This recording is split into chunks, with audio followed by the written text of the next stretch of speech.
Introducción. Más que cualquier otro asunto sobre el que haya escrito, el tema de este libro ha ocupado mi mente desde hace 30 años, cuando aún sin cumplir los 20 comencé a estudiar el Nuevo Testamento. Dado que ha sido parte de mí durante tanto tiempo, pienso que quizá deba empezar mi exposición ofreciendo una explicación personal de las razones por las que este material ha sido, y continúa siendo, tan importante para mí. Este libro trata de los manuscritos antiguos del Nuevo Testamento y de las diferencias que existen entre ellos, de los escribas que copiaron las escrituras y en ocasiones las cambiaron. Es posible que esto no parezca una clave muy prometedora para leer la propia biografía, pero en mi caso es así. Uno tiene poco control sobre estas cosas. Antes de explicar cómo y por qué los manuscritos del Nuevo Testamento han marcado una diferencia fundamental en mi vida, tanto emocional como intelectualmente, y han incidido en el modo en que veo el mundo en el que vivo, en mi forma de entenderme a mí mismo y en mis opiniones acerca de Dios y la Biblia, es importante que explique algunos aspectos relevantes de mi formación. Nací y me crié en un lugar y una época conservadores, el interior de Estados Unidos, a mediados de la década de 1950. Mi educación no fue nada fuera de lo común. Éramos una familia de 5 miembros bastante típica, íbamos a la iglesia, sí, pero no éramos particularmente religiosos. Desde que estaba en quinto curso, asistíamos a la iglesia episcopal de Lawrence, Kansas, que entonces tenía un párroco amable y sabio que, además, era vecino nuestro y su hijo era amigo mío, con quien luego, en secundaria, me vi involucrado en alguna travesura, algo relacionado con unos cigarros. Como muchas iglesias episcopales, la de Lawrence era socialmente respetable y responsable. Se tomaba muy en serio la liturgia eclesiástica, y las escrituras eran parte de esa liturgia. Sin embargo, no se hacía excesivo énfasis en la Biblia, que se consideraba una gula en el camino y la práctica de la fe, junto a la tradición eclesiástica y el sentido común. De hecho, la verdad es que no hablábamos mucho de la Biblia, ni siquiera en la escuela dominical, donde nos centrábamos más en cuestiones prácticas y sociales y en cómo habíamos de vivir en el mundo. La Biblia sí tenía un lugar muy especial en casa, sobre todo para mi madre, que ocasionalmente nos leía pasajes y se preocupaba por verificar que hubiéramos entendido sus historias y sus enseñanzas éticas, aunque no tanto sus doctrinas. Supongo que, hasta mis años de instituto, consideraba la Biblia como un libro misterioso que tenía cierta importancia para la religión, pero, con seguridad, no como algo que hubiera que estudiar y conocer a fondo.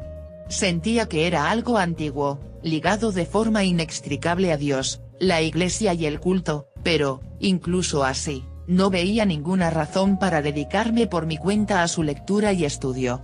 La situación cambió de manera radical cuando estaba en mi segundo año de instituto.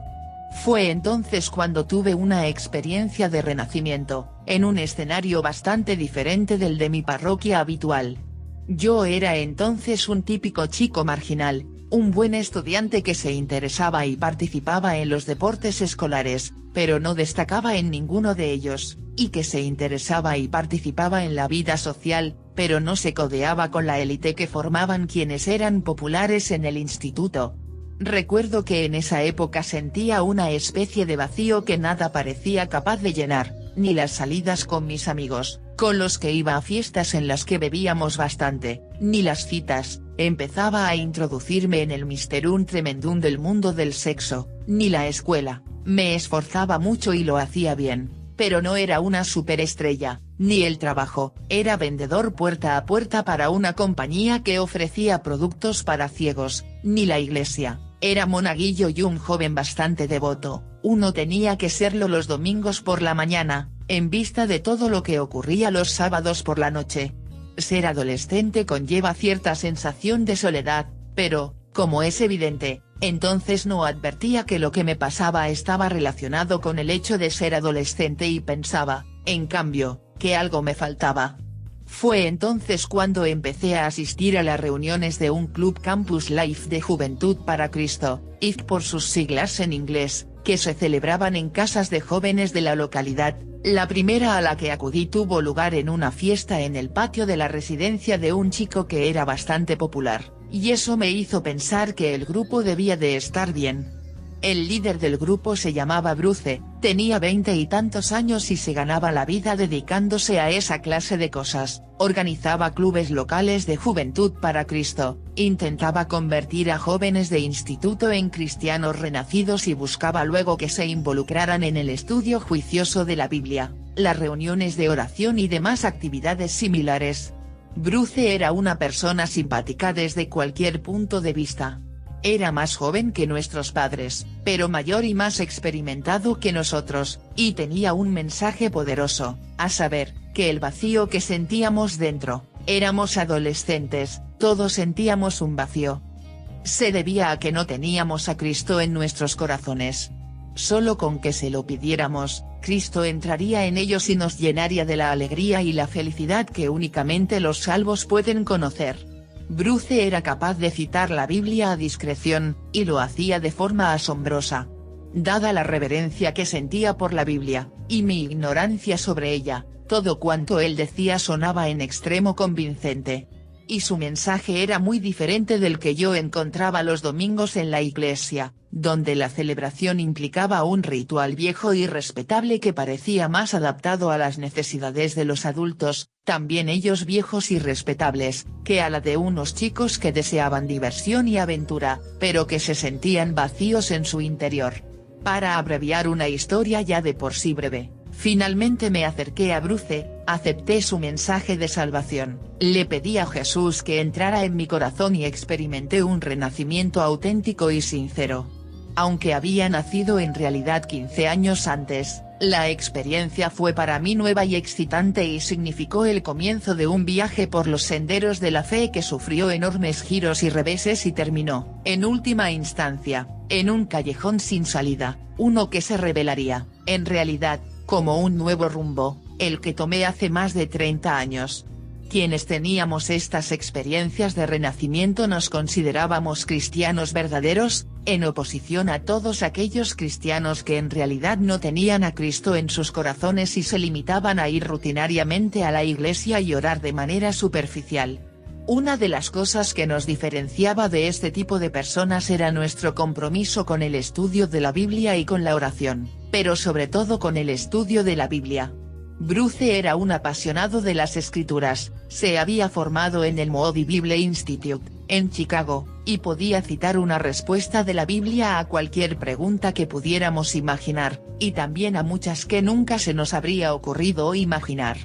No tardé en envidiar su capacidad para citar las escrituras y pronto me vi involucrado también yo en los estudios bíblicos, esforzándome por profundizar en algunos textos y entender su relevancia incluso, por memorizar los versículos importantes. Bruce me convenció de que debía considerar la posibilidad de convertirme en un cristiano serio y consagrarme de lleno a la fe. Ello significaba dedicarme a tiempo completo al estudio de las escrituras en el Moody Bible Institute, lo que, entre otras cosas, implicaba un cambio radical de estilo de vida. Allí existía un código ético que los estudiantes tenían que prometer respetar, se prohibía la bebida, el tabaco, el baile, los juegos de cartas y las películas. A cambio de todo esto, teníamos Biblia por montones. Como solíamos decir, Moody Bible Institute, donde Biblia es nuestro segundo nombre. Supongo que en esa época me lo imaginaba como un campo de entrenamiento para reclutas cristianos. En cualquier caso, al final decidí que mi fe no admitía medias tintas. Me presenté al Moody, me admitieron e ingresé al centro en el otoño de 1973. La experiencia en la institución fue intensa. Decidí especializarme en teología bíblica, lo que implicaba dedicar muchísimas horas al estudio de la Biblia y tomar cursos de teología sistemáticos. En estos cursos se enseñaba solo una única perspectiva, suscrita por todos los profesores. Tenían que firmar una declaración, y todos los estudiantes, también teníamos que hacerlo. La Biblia era la palabra infalible de Dios. No contenía errores.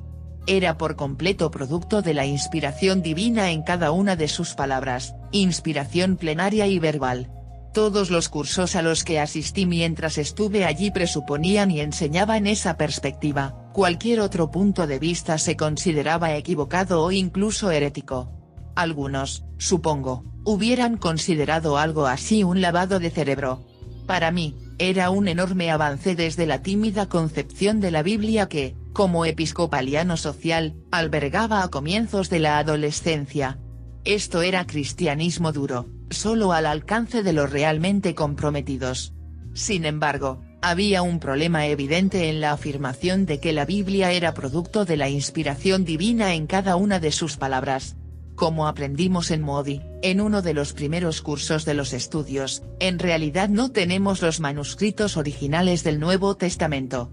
Lo que poseemos son copias de esos manuscritos, copias realizadas años después, en la mayoría de los casos, muchísimos años después. Pero además, ninguna de esas copias es completamente fiel, pues los escribas encargados de hacerlas alteraron el texto en determinados lugares. Algunos cambiaron el texto sin proponérselo, otros de forma deliberada, pero la cuestión es que todos lo hicieron. Esto significa que en lugar de disponer realmente de las palabras inspiradas de los autógrafos, esto es, los originales, de la Biblia, de lo que disponemos es de copias de esos autógrafos plagadas de errores. Por tanto, una de las tareas más apremiantes de los estudios bíblicos, me parecía, era establecer qué decían los originales de las escrituras partiendo del hecho de que, 1, habían sido inspirados por Dios y, 2, no contábamos con ellos. Debo señalar que muchos de mis amigos en el Moody Bible Institute no consideraban que esta tarea fuera en absoluto significativa o interesante. Confiaban felices en la afirmación de que los autógrafos habían sido inspirados y el problema de que estos no hubieran sobrevivido les traía sin cuidado. Para mí, en cambio, esta era una cuestión de primerísima importancia. Eran las palabras originales de las escrituras las que Dios había inspirado, y era evidente que necesitábamos conocerlas si de verdad queríamos saber cómo Dios se había comunicado con nosotros. Lo que contaba eran sus palabras, y disponer de otras, aquellas introducidas involuntaria o intencionadamente por los escribas, no nos era de gran ayuda en nuestra labor. Fue así como, a la edad de 18 años, empecé a interesarme por los manuscritos del Nuevo Testamento. En Moody, aprendí los principios básicos de lo que se denomina crítica textual, el nombre técnico de la disciplina que busca recuperar las palabras originales de un texto a partir de manuscritos en los que éstas han sido alteradas. Sin embargo, aún no contaba con el bagaje intelectual que necesitaba para dedicarme a esa clase de estudios. Primero tenía que aprender griego, la lengua original del Nuevo Testamento, y, de ser posible, otras lenguas antiguas como hebreo, el idioma del Antiguo Testamento cristiano, y latín, por no hablar de lenguas europeas modernas como alemán y francés con el objetivo de conocer lo que otros estudiosos hablan dicho acerca de estas cuestiones. Tenía un largo camino por delante.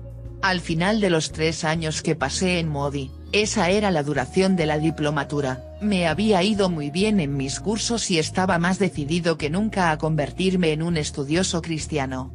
Mi idea en aquella época era que había muchos estudiosos con una excelente formación entre los cristianos evangélicos, pero no tantos evangélicos entre los estudiosos seculares, con una excelente formación. Por tanto, mi deseo era convertirme en una voz evangélica en los círculos seculares, algo que, pensaba, podía lograr obteniendo los títulos que me permitieran enseñar en un contexto secular manteniendo mi compromiso evangélico.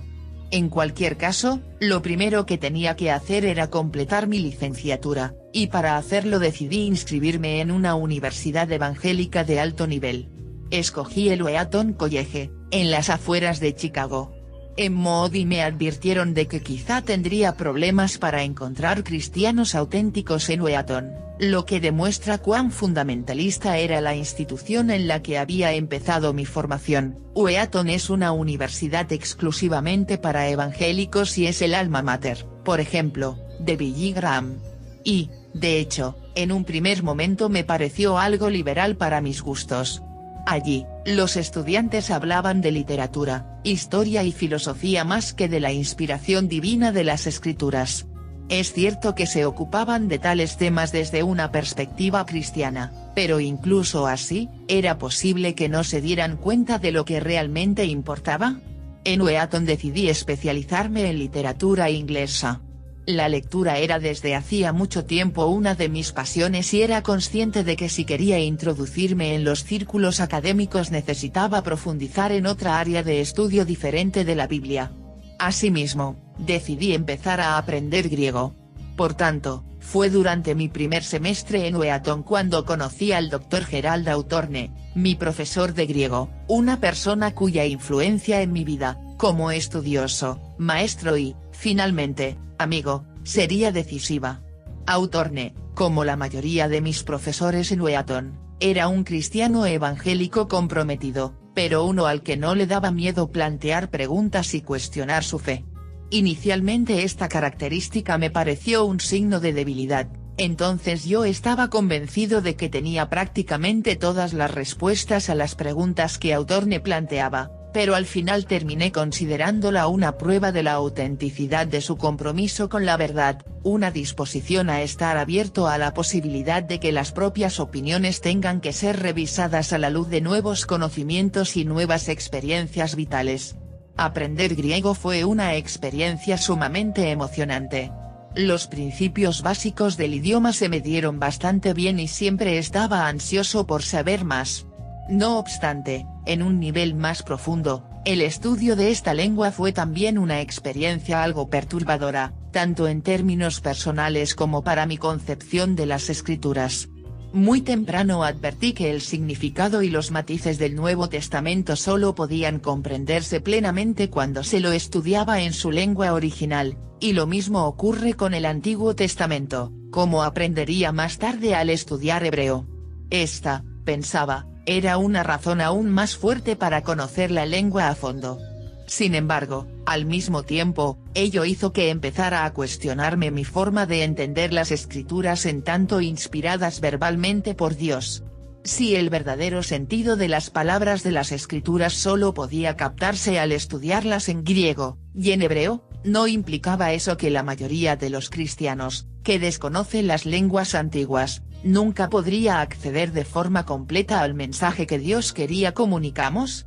No convertía este hecho la doctrina de la inspiración divina en una doctrina para la élite académica que contaba con los recursos intelectuales y el tiempo libre necesarios para aprender esas lenguas y estudiar los textos sagrados leyéndolos en su versión original?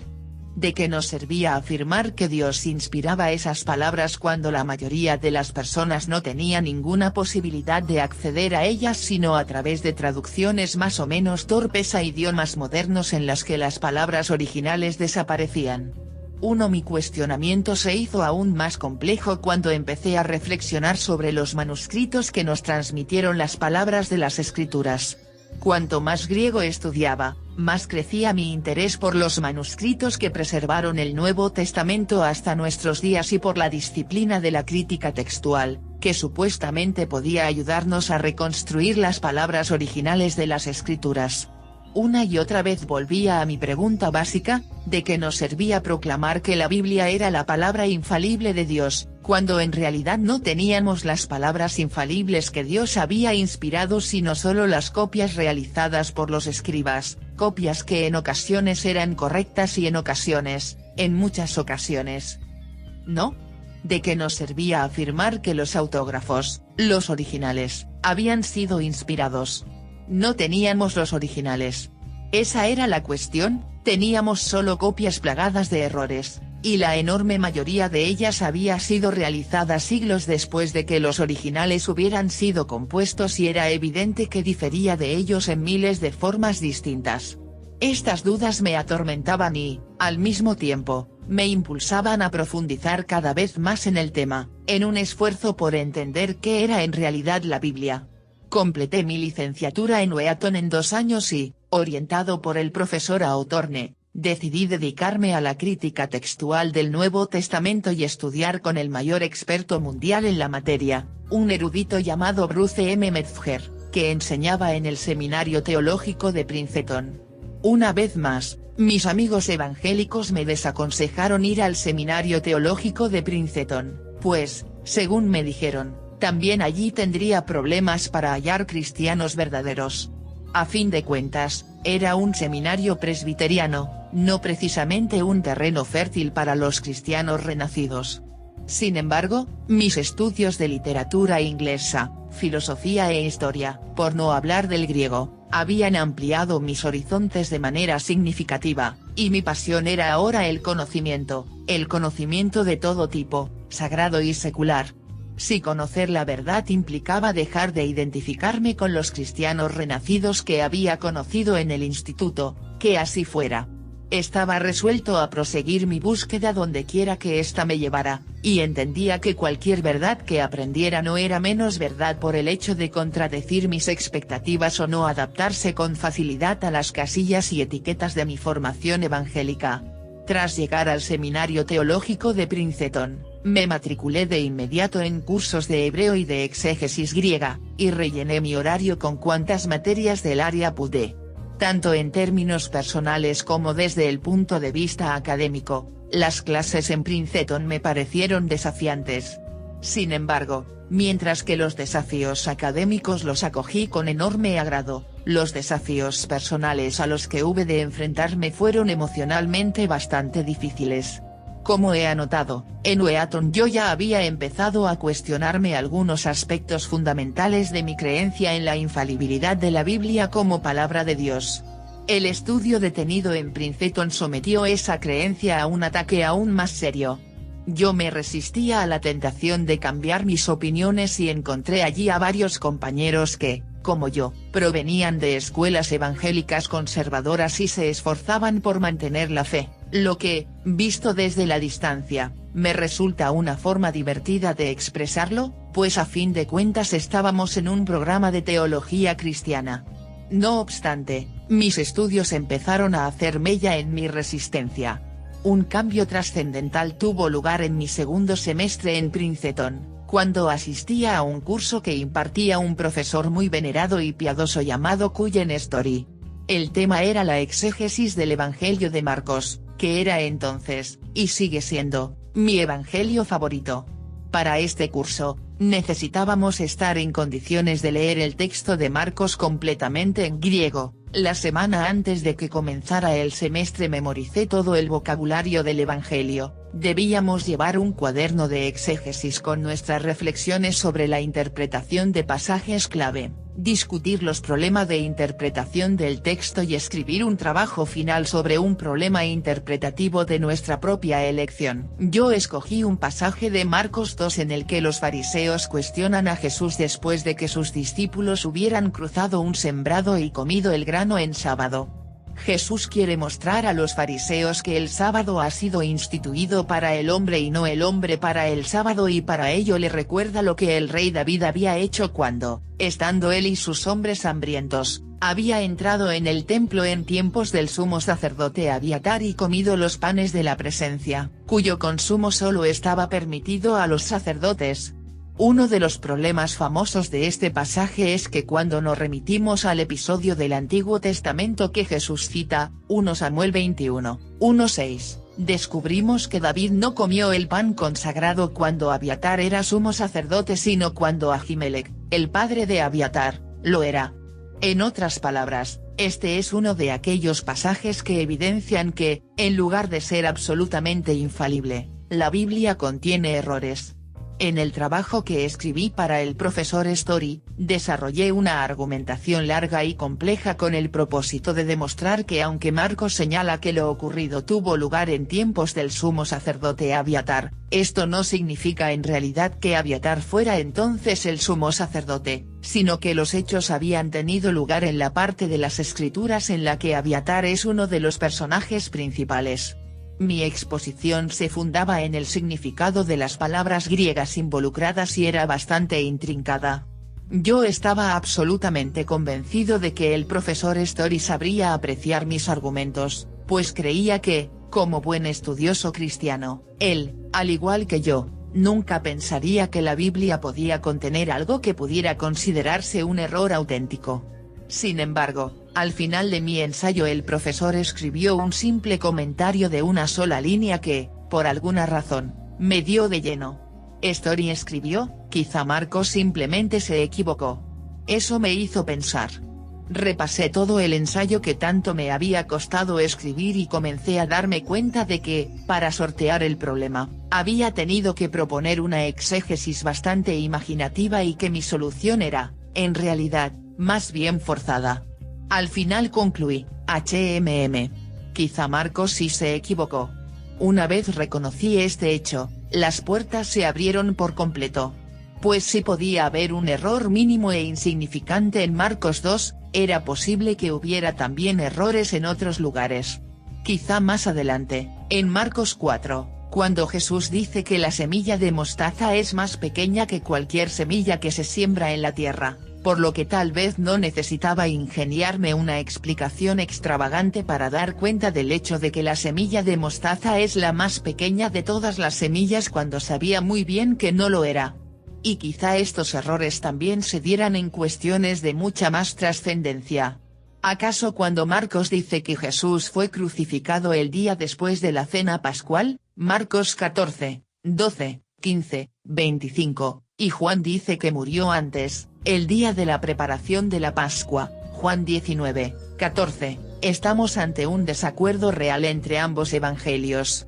¿Acaso hay una diferencia significativa e imposible de armonizar entre Lucas y Mateo cuando, en sus versiones sobre el nacimiento de Jesús, uno señala que María y José regresaron a Nazaret apenas un mes después de que hubieran partido a Belén, y realizado los ritos de purificación, Lucas 2, 39, mientras que el otro anota en cambio que de Belén huyeron a Egipto, Mateo 2, 19-22?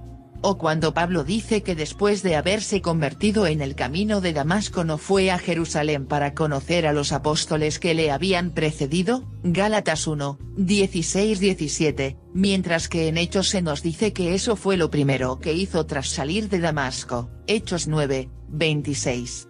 Esto coincidía con los problemas que estaba encontrando a medida que estudiaba, cada vez con mayor detenimiento, los manuscritos griegos del Nuevo Testamento que se conservan hasta nuestros días. Por mucho que se dijera que los originales de las escrituras habían sido inspirados, no podía olvidar el hecho de que no teníamos esos originales y de que la idea de su inspiración no me era de gran ayuda a menos que pudiera reconstruirlos. Además, lo cierto era que, a lo largo de toda la historia de la Iglesia, la enorme mayoría de los cristianos no había tenido acceso a esos originales, y ello hacía que, hasta cierto punto, su carácter inspirado fuera una cuestión debatible. Insisto, no tenemos los originales, no tenemos las primeras copias de los originales, no tenemos ni siquiera las copias de las primeras copias de los originales o las copias de las copias de las primeras copias de los originales. Lo que tenemos son copias realizadas muchísimo tiempo después. En la mayoría de los casos, varios siglos después. Y estas difieren entre sí en miles de puntos. Como veremos más adelante, difieren entre sí en tantísimos lugares que ni siquiera sabemos cuántas diferencias hay. ¿Acaso la forma más fácil de expresarlo sea mediante una comparación? Hay más diferencias entre los manuscritos que se conservan del Nuevo Testamento que palabras en el Nuevo Testamento. Muchas de estas diferencias son mínimas e insignificantes. Una buena porción de ellas simplemente nos demuestra que en la antigüedad la ortografía de los escribas no era mejor que la de muchos de nuestros contemporáneos, y ellos no tenían diccionarios y mucho menos procesadores de texto con correctores ortográficos. Pero incluso así, la cuestión sigue siendo qué hacer con todas esas diferencias. ¿De qué nos sirve insistir en que Dios inspiró las palabras mismas de las Sagradas Escrituras si no tenemos las palabras mismas de las Sagradas Escrituras? Como veremos, en algunas partes ni siquiera estamos seguros de haber conseguido reconstruir el texto original con exactitud. Es un tanto difícil saber qué significan las palabras de la Biblia cuando ni siquiera sabemos cuáles son esas palabras. Mi forma de ver la doctrina de la inspiración se vio afectada por todo esto, pues terminé comprendiendo que preservar las palabras de las Escrituras no habría supuesto para Dios mayores dificultades de las que, en un primer momento, le había supuesto inspirarlas.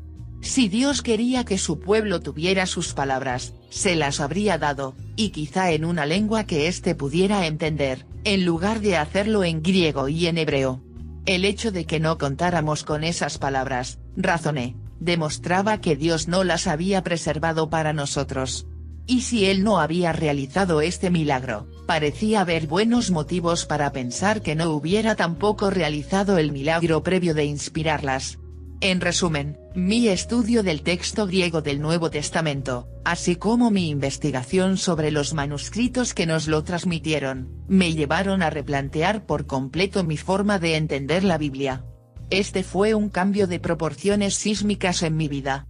Antes de ello, desde mi experiencia de cristiano renacido en el instituto y pasando por mi época fundamentalista en Moody y mis años evangélicos en Wheaton, mi fe se había basado por completo en cierta concepción de la Biblia como la palabra inspirada e infalible de Dios. Pero ahora me resultaba imposible pensar de este modo, y la Biblia comenzó a parecerme un libro muy humano. Del mismo modo en que quienes habían copiado y alterado los textos de las Escrituras eran escribas humanos, quienes los habían escrito originalmente eran autores humanos. La Biblia era, de principio a fin, un libro humano. Había sido escrito por hombres diferentes en épocas y lugares diferentes para responder a necesidades diferentes. Muchos de esos autores, no hay duda, sentían que Dios inspiraba lo que decían, pero, no obstante, tenían sus propios puntos de vista, sus propias creencias, sus propias opiniones, sus propias necesidades, sus propios deseos, sus propias formas de entender el mundo y sus propias teologías, y estos puntos de vista, creencias, opiniones, necesidades, deseos, formas de entender el mundo y teologías informaron todo cuanto dijeron. Esto significa, entre otras cosas, que Marcos no dice lo mismo que Lucas porque uno y otro no pretendían decir lo mismo, que Juan es diferente de Mateo, no igual a él, que las epístolas de Pablo son diferentes de los Hechos de los Apóstoles, y que Santiago es diferente de Pablo. Cada autor es un autor humano y es necesario leerlo por lo que él, asumiendo que todos fueran hombres, tiene que decir sin dar por sentado que lo que dice ha de ser igual o similar o coherente con lo que dicen todos los demás. La Biblia, a fin de cuentas, es un libro muy humano. Este era un punto de vista nuevo para mí, y es evidente que no coincidía con las concepciones que tenía cuando era un cristiano evangélico, ni con las concepciones de la mayoría de los evangélicos en la actualidad. Quisiera ofrecer un ejemplo para explicar qué tan diferente era la forma de entender la Biblia desde esta nueva perspectiva. Cuando estudiaba en el Moody Bible Institute, una de las lecturas más populares del campus era de la The Great Planet Earth, La agonía del gran planeta Tierra, de Al Lindsey. La visión apocalíptica de nuestro futuro propuesta por este libro no era popular solo en Moody, de hecho, el título se convirtió en la obra de no ficción más vendida en lengua inglesa durante la década de 1970, aparte de la Biblia, y usando la etiqueta no ficción con cierta libertad.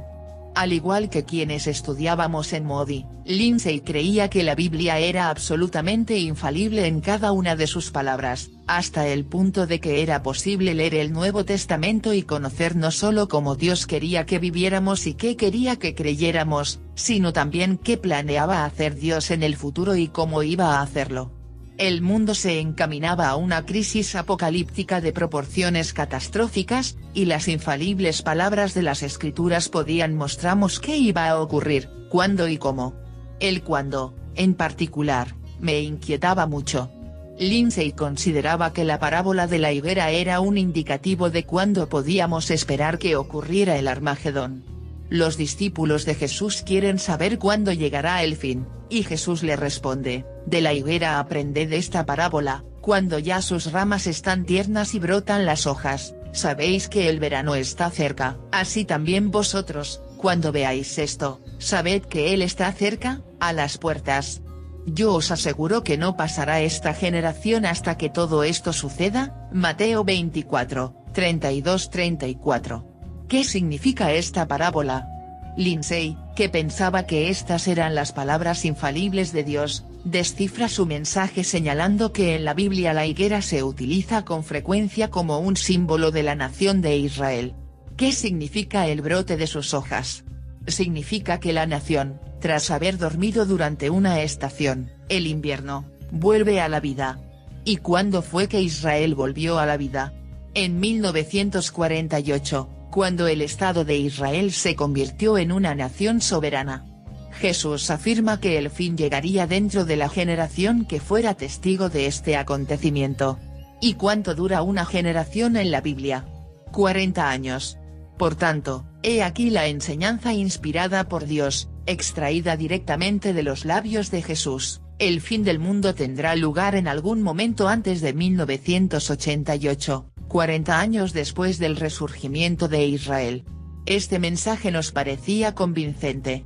Quizá parezca extraño hoy, dada la circunstancia de que 1988 llegó y pasó sin que el Armagedón se hubiera producido, pero, no obstante, lo cierto es que existen millones de cristianos que aún creen que las predicciones de la Biblia sobre cómo la historia llegará a su fin en un futuro próximo pueden leerse literalmente y son en su totalidad producto de la inspiración divina. Prueba de ello, por ejemplo, es el auge del que goza en la actualidad otra visión apocalíptica de nuestro futuro basada en una lectura literal de la Biblia, la serie Left Behind, Dejados Atrás, de Tim LaHaye y Jerry B. Jenkins, cuyos libros han vendido más de 60 millones de copias en nuestra época. Pasar de leer la Biblia como una guía infalible sobre nuestra fe, nuestra vida y nuestro futuro, a leerla como un libro muy humano, con puntos de vista muy humanos, muchos de los cuales difieren entre sí y ninguno de los cuales puede considerarse una orientación infalible sobre cómo debemos vivir, es un cambio radical. Y este fue el cambio intelectual que terminé efectuando y con el que hoy me siento completamente comprometido.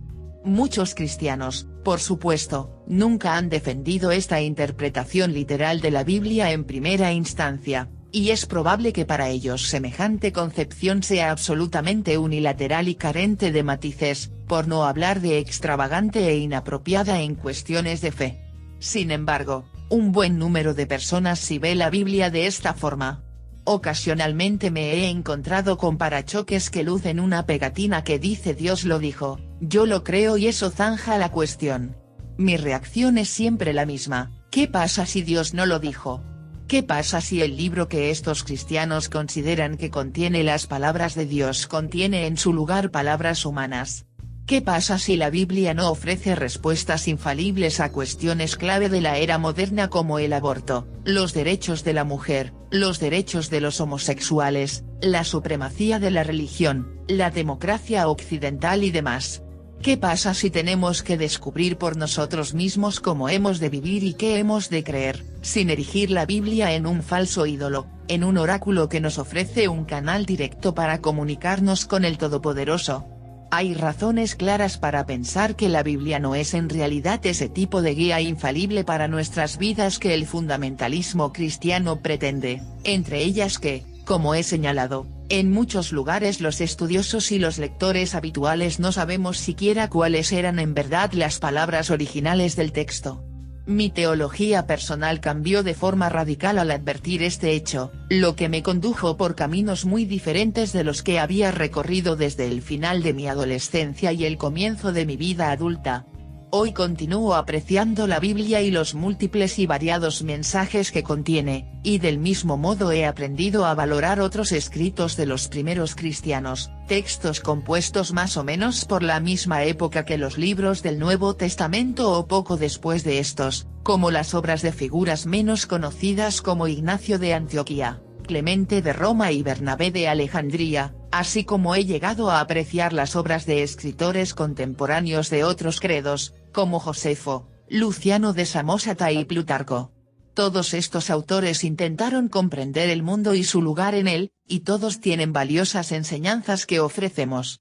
Es importante conocer cuáles fueron las palabras que estos autores usaron, de manera que podamos entender lo que querían decir y, luego, juzgar por nosotros mismos qué debemos pensar y cómo debemos vivir a la luz de esas palabras.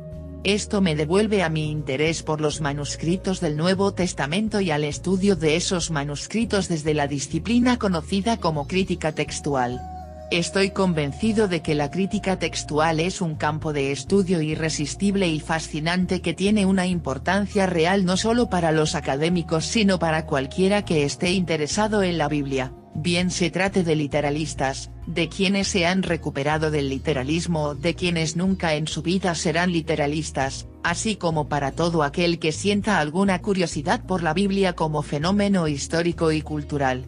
Sin embargo, lo que resulta llamativo es que la mayoría de los lectores, incluso aquellos interesados en el cristianismo, la Biblia y los estudios bíblicos, crean o no que la Biblia es infalible, no sabe prácticamente nada de crítica textual. Y no es difícil entender por qué.